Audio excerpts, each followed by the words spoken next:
పట్టభద్రుల ఎమ్మెల్సీ ఎన్నికలలో తీన్మార్ మల్లన్నను గెలిపించాలని కోరుతూ మంగళవారం నల్గొండలోని మంత్రి కోమటిరెడ్డి వెంకటరెడ్డి క్యాంపు కార్యాలయంలో ఏర్పాటు చేసిన విలేకరుల సమావేశంలో ఎమ్మెల్సీ బల్మూర్ వెంకట్, మాజీ ఎమ్మెల్సీ కపిలవాయి దిలీప్ కుమార్, డీసీసీ అధ్యక్షులు కేతావత్ శంకర్ నాయక్, నల్గొండ పట్టణ కాంగ్రెస్ పార్టీ అధ్యక్షులు Gummala Mohan Reddy, municipal chairman Boori Srinivas Reddy, ZPTC Bangur Lakshmaiah పాల్గొని ప్రసంగించారు. పట్టభద్రుల ఎమ్మెల్సీ ఎన్నికలలో తీన్మార్ మల్లన్నను గెలిపించాలని కోరుతూ మంగళవారం నల్గొండలోని మంత్రి కోమటిరెడ్డి వెంకటరెడ్డి క్యాంపు కార్యాలయంలో ఏర్పాటు చేసిన విలేకరుల సమావేశంలో ఎమ్మెల్సీ బల్కూరి వెంకట్, మాజీ ఎమ్మెల్సీ కపిలవాయి దిలీప్ కుమార్, డీసీసీ అధ్యక్షుడు కేతావత్ శంకర్ నాయక్, నల్గొండ పట్టణ కాంగ్రెస్ పార్టీ అధ్యక్షుడు Gummala Mohan Reddy, municipal chairman Boori Srinivas Reddy, ZPTC Vanguru Lakshmaiah పాల్గొని మాట్లాడుతూ ఈ నెల 27న జరిగే ఎమ్మెల్సీ ఉప ఎన్నికల్లో కాంగ్రెస్ అభ్యర్థి తీన్మార్ మల్లన్నను అత్యధిక మెజార్టీతో గెలిపించాలని పిలుపునిచ్చారు. నాయకులు, కార్యకర్తలు తీన్మార్ మల్లన్న గెలుపు కోసం కృషి చేయాలని వారు కోరారు. ఈ కార్యక్రమంలో నాయకులు, కార్యకర్తలు తదితరులు పాల్గొన్నారు. నల్గొండ గ్రాడ్యుయేట్ కాన్స్టిట్యూన్సీ వచ్చింది. వేరే నల్గొండ గ్రాడ్యుయేట్ కాన్స్టిట్యూన్సీ జ్ఞాపకం ఉంటే 2007లో 2009లో 2 టర్మ్స్ కూడా నన్ను ఇక్కడి నుంచి గెలిపించారు. ఇక్కడ పట్టభద్రుల అప్పుడు 91% మామూలుగా 91% ఓట్లకి గెలిచాను. వీళ్ళందరూ కలిసి 7% కన్ఫర్ 2% వేస్ట్ అయింది.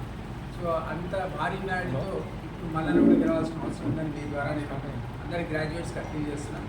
బల్మూర్ వెంకట్ గారు అన్నట్టుగా అతను ఒక ప్రశ్నించే ముందుగా ఎంత సీరియస్ పోరాటం చేశాడో టీఆర్ఎస్ మీద మీకు తెలుసు. కొన్ని అట్లాంటి ముందుగా ఒక 37 సార్లు అరెస్ట్ చేశారు. ప్రశ్నించే ముందుగా ఉండడానికి వీలైన పద్ధతిలో అన్డెమోక్రటిక్ పద్ధతిలో ఆ రోజుల్లో ఇట్లా వాడు తొక్కివేసే ప్రయత్నం చేస్తారో మనం చూసాం. టీఆర్ఎస్ మనంతా బంగారు పళ్ళల్లో ఉద్యమం అంతా మళ్ళాంటి వాటితో ఉద్యమాలు చేసి ఉద్యోగాలకు రాజీనామా చేసి అందరూ కృషి చేసి అప్పచెప్పినటువంటి తెలంగాణను అన్ని రంగాల్లో కృషి చేస్తారు. అన్ని రంగాలు అది సర్వత్రా తెలిసిపోయిన తర్వాతనే ప్రజలు విసిగి వేసారి ఈరోజు కాంగ్రెస్ని అధికారంలో తీసుకొచ్చారు. కాబట్టి కాంగ్రెస్ అధికారంలో ఉన్న సందర్భంలో కూడా విదిన్ 90 days 100 days మనం పరిపాలించుకున్న 100 రోజులే. సో ఈ 100 రోజుల్లో కూడా మంచి చెడు చర్చించడానికి కూడా ఆస్కారం లేని అవకాశం లేని సందర్భం. కాబట్టి ప్రజలు ఏ విశ్వాసంతో అయితే మా మీద అధికారాన్ని అప్పచెప్పారో అది కొనసాగించడానికి అయిపోగానే 5th June లోపల అయితే ఈ ప్రక్రియ అయిపోతుందో మోరల్ కోడ్ ఉంది, ఎలక్షన్ కోడ్ అయిపోగానే పరిపాలన మళ్ళా సమయంగా గాడిలో పడుతుంది. ఎందుకంటే అందుబాటులో ఉన్న ముఖ్యమంత్రి, అందుబాటులో ఉన్న మంత్రులు, అంతకుముందు ముఖ్యమంత్రి కలవాలంటే పాపం ఎవరు ఎంపీలకు కానీ మంత్రులకు కానీ ఎమ్మెల్యే కూడా దొరకపోయాడు. ఇప్పుడు అందరికీ దొరుకుతున్నారు, అందరూ దొరుకుతున్నారు. బట్ ఈ విధమైన పరిపాలనలో భాగంగా కౌన్సిల్ సున్యాయాన్ని తెలంగాణ ఇచ్చిందో అవి ఎప్పుడు నెరవేరలేదు. బంగారు తెలంగాణ స్వప్నం అనేది నెరవేరకుండా ఒక దొరల తెలంగాణ నుంచి విధ్వంసమైన తెలంగాణ వచ్చింది. కాబట్టి అందరం కలెక్టివ్గా ఇది మనది కాబట్టి, మన గవర్నెన్స్ కాబట్టి, మన పరిపాలన కాబట్టి అందరం మనవాళ్ళనే కనుక పార్లమెంట్కి పంపినా లేదా కౌన్సిల్కి పంపినా మన తెలంగాణ, మన సామాజిక తెలంగాణ, మన బంగారు తెలంగాణ సాధించుకుంటే అద్భుతమైన అవకాశం ఇది కూడా. కాబట్టి ఏ సందర్భం వచ్చినా, ఏ ఎన్నిక వచ్చినా ఈరోజు కాంగ్రెస్ సపోర్ట్ చేయాల్సిన అవసరం ఉంది. నిజంగా చెప్పాలంటే సూర్యాది రుణం తీసుకోవాల్సిన అవసరం కూడా ఉంది మనందరికీ. అది పార్లమెంట్ కావచ్చు, ఎమ్మెల్సీ ఎలక్షన్స్ కావచ్చు, మరి రేపు రాబోయే స్థానిక ఎన్నికలు కావచ్చు. ఎందుకంటే ఇంతవరకు ఆమె రిటర్న్ గిఫ్ట్ మనం ఇవ్వలేదు. సో ఇట్లాంటి సందర్భాల్లోనే అట్లాంటి ఒక మహాతల్లికి మనం రిటర్న్ గిఫ్ట్ చేయాల్సిన అవకాశం ఏర్పడుతుంది. కాబట్టి ఈరోజు ఈ కోఆర్డినేషన్ కమిటీ ద్వారా అందరిగా మెంబర్లు ఉన్నాం. మల్లన్న గెలుపు కోసం అన్ని జిల్లాల్లో తిరుగుతున్నాం. సర్వత్రా కూడా యాక్సెప్టెన్స్ ఉంది, అందరూ వెల్కమ్ చేస్తున్నారు.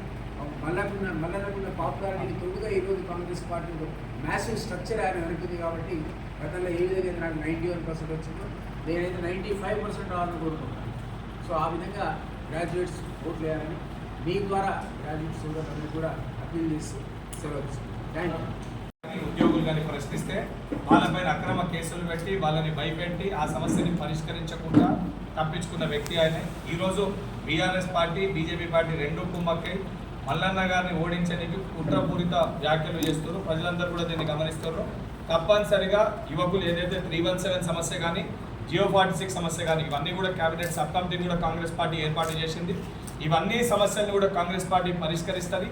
దానికి బలం చేకూర్చడానికి ప్రతి ఒక్క ఉద్యోగి కానీ, ప్రతి ఒక్క యువకుడు కానీ కాంగ్రెస్ పార్టీ తీన్మార్ మల్లన్నకి అత్యధిక మెజార్టీతోటి గెలిపిస్తే తప్పనిసరిగా ఈ ప్రతి సమస్యను కూడా మల్లన్న స్వయంగా తానే, నేను ఎమ్మెల్సీగా, అదేవిధంగా మల్లన్న ఇద్దరం కలిసి ముఖ్యమంత్రి గారు చర్చించి ఏదైతే సంబంధించి కేబినెట్ సబ్ కమిటీలో కూడా అంశాలపైన మాట్లాడి ఇవన్నీ అంశాలు కూడా పరిష్కరిస్తారు. ఇంకా బీజేపీ కూడా అత్యంత